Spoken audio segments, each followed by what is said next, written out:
अस्सलाम वालेकुम फ्रेंड, कैसे हैं आप सब। उम्मीद करती हूँ कि सब खैरियत से होंगे। ये मैं बना रही हूँ गरारा। तो ये गरारा है प्रॉपर, ये हमने थैले वाला गरारा बनाया है। तो इसके लिए हमने ये पूरा कपड़ा इसका ये ले लिया था और ये मैं छोटी बच्ची का बना रही थी। तो 2.5 गज़ का ये कपड़ा था हमारा। और सबसे पहले तो हमने ये जो पूरा हमारा कपड़ा है, इस कपड़े को हमने डबल तय कर लिया था क्योंकि ये बड़े अरज़ में था। ये देखें, इसका अरज़ जो है वो बहुत बड़ा था। और फिर इसके बाद हमने सबसे पहले जो इसका शॉर्ट निकालना होता है, हमने उसका शॉर्ट निकाला।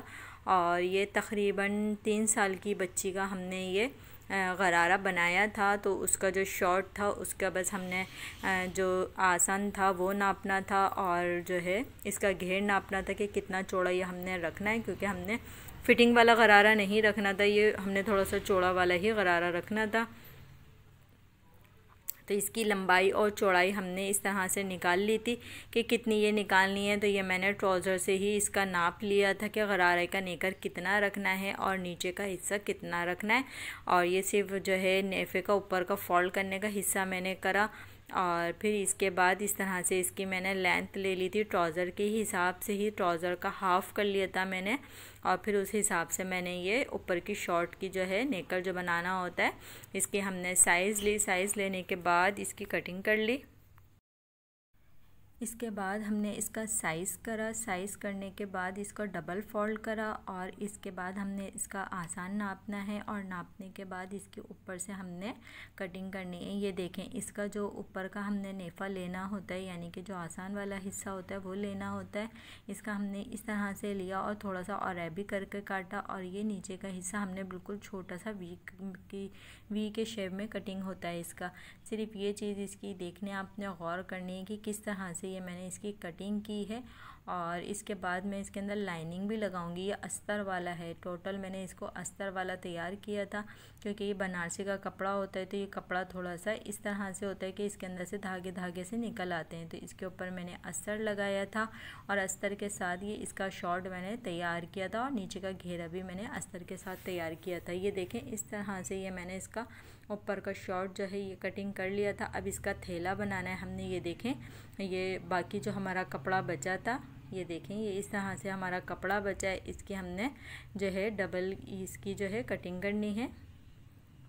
ये देखें आप, इस तरह से ये है कि हमारा ये जो पाइंचे बनाने, हमने इसके 2 पाइंचे बनाने थे। तो इसके लिए पहले तो हमने जो ये जो एक साइड से जो साइड वाला हमारा था, इसको हमने कच्चा करना है। आपने चाहे सिलाई करनी है या फिर आपने सुई से इसको कच्चा करना है पहले, या पिन अप करने, जो आपको आसान लगे।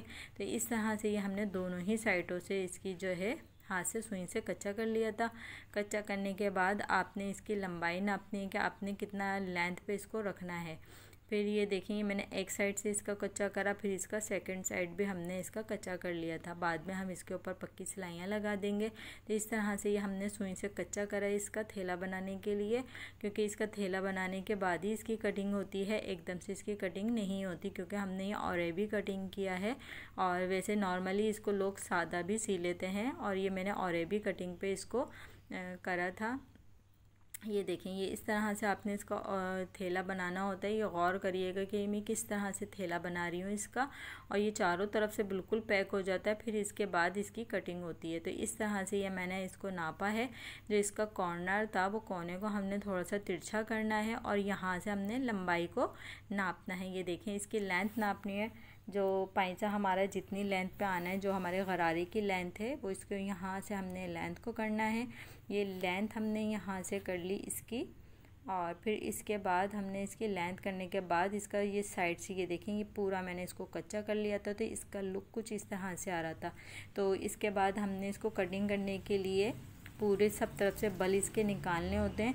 पहले एक साइड से इसकी कटिंग करनी होगी, फिर दूसरी साइड से। ये देखें, दोनों ही पाइंचों के मैंने थैले तैयार कर दिए थे। ये देखें, ये कुछ इस तरह से इसकी शक्ल इस तरह से नज़र आ रही होती, कुछ समझ नहीं आता कि किस तरह से ये थैला आपने बनाया है। और ये इस तरह से आपने एक एक पाइंचा करके थैला बनाना होता है। और फिर इसके बाद जो है इसकी नीचे से एक साइड से पहले कटिंग करनी होती है। ये देखें, आपने बल को निकालना है। एक साइड से पहले अच्छे से बल को सारा निकाल दें और फिर एक साइड से कटिंग करनी होती है, ताकि अगर थोड़ा बहुत भी अगर बल आ रहा हो तो वो दूसरी साइड की कटिंग में कवर हो जाए। ये देखें, क्योंकि बनारसी है और ये थोड़ा सा और भी होता है तो हल्का फुल्का सा इसके अंदर बल आ रहा होता है, उसको आपने सेट करना होता है। जब एक साइड की कटिंग कर लेते हैं तो दूसरी साइड खुद ब खुद ही सेट हो जाती है। सिर्फ एक साइड की कटिंग में थोड़ी सी प्रॉब्लम होती है, जब हम दूसरा साइड को कटिंग करते हैं तो वो बिल्कुल ही अपना सेट हो जाता है। फिर इसके बाद आपने दूसरे साइड को भी कटिंग करना है।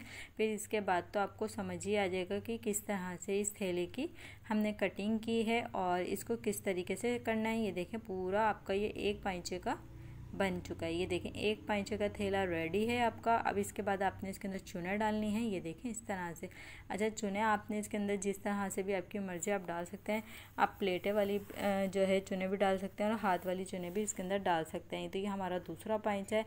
ये देखें दोनों ही पाइंचों को मैंने इस तरीके से पहले थैला बना लिया था ऊपर की कटिंग की, और ये जो लास्टिक जहाँ पे मुझे डालनी थी नेफे के लिए वो मैंने हिस्सा अलग ले लिया था। अब इसके बाद ये देखें इस तरह से करके मैंने दोनों ही जो नेकर्स थे इसके ऊपर मैंने अस्तर लगा लिया था ताकि आपका टाइम वेस्ट ना हो। उससे पहले ही मैंने इसके अंदर इस तरह से इसके अंदर अस्तर लगाया बनारसी में, और इसको चारों तरफ से मैंने पैक कर दिया था वो, ताकि गुम सिलाई पे ये हो जाए, अंदर से धागे वगैरह नज़र ना आए।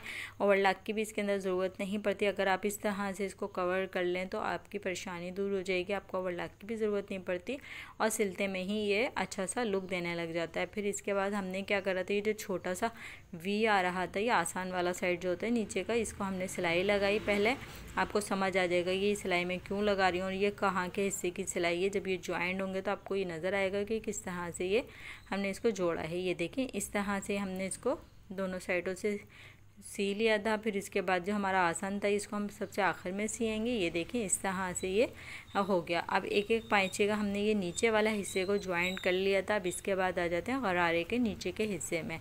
अच्छा, मैं पूरा आपको तफसील के साथ बता रही हूँ ताकि आपको परेशानी ना हो। जब आप सिलने के लिए बैठें, कटिंग करने के लिए बैठें, तो आपको ये परेशानी ना हो कि कटिंग बता दी सिलाई नहीं बताई। तो मैं सिलाई भी आपको साथ साथ बता रही हूँ, कटिंग भी साथ बताइए आपको, ताकि आपको कटिंग के साथ साथ सीना भी आ जाए कि किस तरह से सीना है। कटिंग तो आपने देख ली थी, अब आपको सीने का तरीका भी पता चल जाएगा कि किस तरह से सीना है। अच्छा, ये बड़ी सी मैंने एक मशीन का टाँका बड़ा करा था और इस तरह से सिंपल सी एक सिलाई लगाई थी। उसके बाद आपने इस तरह से चुने डालनी है इसके अंदर। पाइंचे के घेरे के अंदर जितना आपका नेकर का वो आ रहा है इस हिसाब से आपने इसके अंदर चुने डालनी है।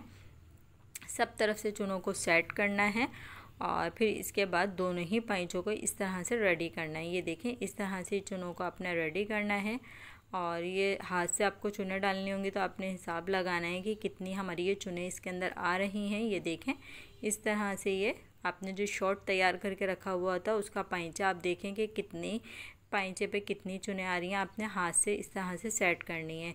इस तरह से सेट करने में आपको ये आसानी होती है कि आपको खोलना नहीं पड़ता, आपको सिर्फ धागे से ही इस चुनों को सेट करना होता है। तो ये देखें अच्छी खासी इसके अंदर चुने आ गई, बहुत अच्छा इसका घेर आने लग गया। और ये मेरी लाइनिंग का कपड़ा था जो मैंने इसके अंदर शॉर्ट में भी इस्तेमाल किया था और नीचे पाइंचों में भी इस्तेमाल करूँगी इस कपड़े को।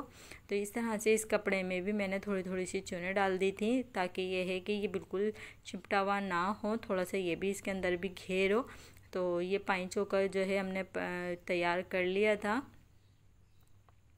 तो एक एक पाइंचे के अंदर हम इस तरह से इसको लगाएंगे और इसको लगाने का तरीका भी बताएंगे कि किस तरह से इसको मैंने ये लगाया इसके अंदर, और बहुत ही अच्छे तरीके से हमने इसको ज्वाइन किया। इससे हमारा जो है जोड़ भी पता नहीं चल रहा था और जो अंदर की तरफ जो चुभता है धागे धागे से निकल आते हैं वो चीज़ भी इसके अंदर नज़र नहीं आ रही थी। ये देखें आप गौर करें मैंने किस तरह से इसको यानी कि शॉर्ट के अंदर गरारे का जो पाइंचा था वो रखा इस तरह से, और फिर इसके बाद नीचे वाले हिस्से में मैंने इसकी शमीज़ वाला कपड़ा रखा जो हम लाइनिंग का इस्तेमाल कर रहे हैं। ये देखें किस तरह से हमारा शॉर्ट बीच में आ गया, लाइनिंग आ गई और उसके ऊपर हमारा ये बनारसी का पाइंचे वाला हिस्सा आ गया। ये गौर करें आप किस तरह से मैं ये कर रही हूँ। छोटी छोटी सी चीज़ें होती हैं जो हमारे बहुत ज़्यादा काम आती हैं। ये इस तरह से हमने इसके ऊपर पूरे पाइंचे पे हमने सिलाई लगानी है। ये देखें थोड़ा सा फूल के ये बड़ा हो जाता है तो थोड़ा परेशानी होती है, पर आपने इसको इस तरह से सिलाई लगानी है गोल गोल करके। अब मैं तो वीडियो बना रही हूँ तो साथ साथ इसको दिखाना भी पड़ता है ताकि आपके समझ में आ जाए कि किस तरह से हमने सिया है, किस तरह से हमने इसको रेडी किया है। तो आपने पाइंचों को इसी तरह से रेडी करना है। तो ये पूरा जब हमारी सिलाई लग जाएगी फिर मैं आपको दिखाऊंगी कि किस तरह से हमने गुम सिलाई पे इसको चुनों को और अस्तर को लगाया। और जो आपके घुटने के पास जो ये चुने आएंगी तो ये ना बच्चा है, अगर बच्चा पहनता है या बड़ा पहनता है तो ये आपके घुटने के पास बिल्कुल भी नहीं चुभेगा और बिल्कुल भी आपको कुछ महसूस नहीं होगा और बहुत अच्छे से ये आप पहन सकते हैं। बहुत अच्छी इसकी स्टिच हो जाती है। ये देखें मैं आपको पीछे का साइड भी दिखाऊंगी कि मेरा पीछे के साइड पे ये देखें कुछ भी नहीं आ रहा होगा। पीछे का साइड भी ऐसा लग रहा है जैसे ये सीधा साइड हो। ये देखें इसका जो हमारा जोड़ होता है, धागे धागे से निकलते हैं, वो पूरा जोड़ मेरा अंदर को चले गया। बिल्कुल ऐसी गुम सिलाई पे हमने इसका अस्तर लगाया है, बड़ी फिनिशिंग इसके अंदर आई है। अब बाद में हमने इसके ऊपर ये लेस लगानी है। इस लेस को मैंने डबल कर लिया था, थोड़ा सा चौड़ा कर लिया था गोट लगाने के लिए। ये देखें इस तरह से ये गोट मैंने इसके ऊपर लगाई। अब इसका हमने आसान जोड़ना है। मैंने पाइचे पहले अलग अलग ही रहने दिए थे, एक अलग अलग पे ही तैयार कर लिया था। मुझे ये तरीका आसान लगता है, आप लोगों को जो तरीका आसान लगता है आप अपने तरीके से भी कर सकते हैं, वरना ये तरीका मेरे लिए ज़्यादा आसान था। अगर आप चाहें तो इस तरह से भी कर सकते हैं। अगर मेरी वीडियो अच्छी लगी हो तो लाइक करें, सब्सक्राइब करें, वीडियो को फुल वॉच करिएगा क्योंकि बहुत अच्छी ये तफसील के साथ मैंने वीडियो बनाई है गरारे की। नॉर्मली गरारा तो सभी कटिंग कर लेते हैं, सभी बता देते हैं, लेकिन इस तरीके का थैले वाला प्रॉपर जो हमारे पहले ज़माने में चला करते थे इस तरह का ये हमारा गरारे की कटिंग है। और उसी की स्टिचिंग मैंने आपको बताई है कि आड़ा यानी कि और भी करके थैला बना के किस तरह से गरारा बनाया जाता है। ये देखें आसान तरीका। अपना ख्याल रखिएगा, दुआ में याद रखिएगा। अल्लाह हाफिज़।